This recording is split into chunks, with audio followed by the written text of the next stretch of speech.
La crise qui a failli ébranler Broadway et qui, en matière de mode, remet au goût du jour l'adage « on n'est jamais mieux servi que par soi-même ». Car aujourd'hui, les bêtes de mode redécouvrent la machine à coudre et même les joies du tricot.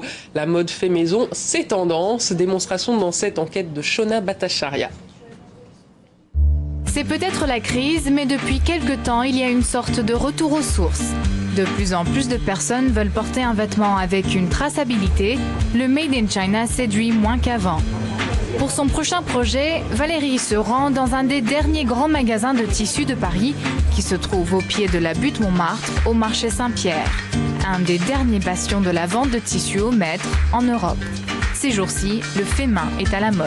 Si ça revient aussi avec la crise, c'est vrai que les gens préfèrent les faire eux-mêmes. Enfin, ça a une petite valeur à toucher, leur touche personnelle.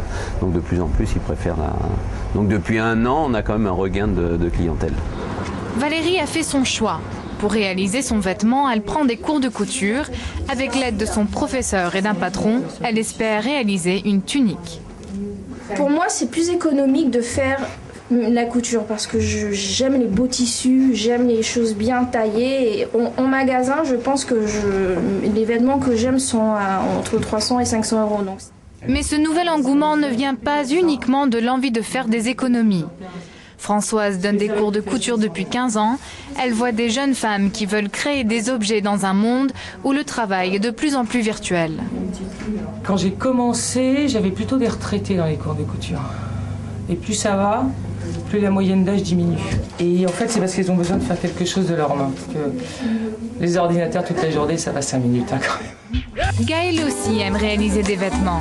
Il y a 2 ans, cette mordue du tricot a créé un blog, consulté déjà par plus de 1000 internautes par jour. Je l'ai commencé au départ, c'était juste pour stocker les patrons que je faisais moi-même. Et puis petit à petit, j'ai commencé à regarder les autres blogs et je me suis dit, ah mais c'est pas mal. Et donc j'ai commencé à alimenter le mien un peu plus. Et après, je me suis rendu compte qu'il y avait pas mal de gens qui avaient envie d'apprendre à tricoter, mais qui n'avaient pas forcément quelqu'un dans l'entourage. Et du coup, j'ai commencé les vidéos.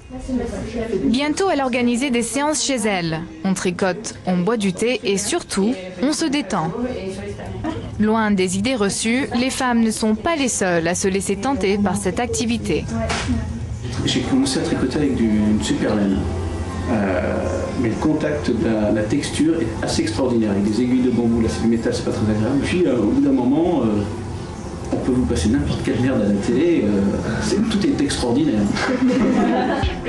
De fil en aiguille, en groupe ou en solo, ces jeunes gens vont bientôt porter un vêtement unique fait par eux-mêmes, de quoi être fiers. Et voilà, c'est la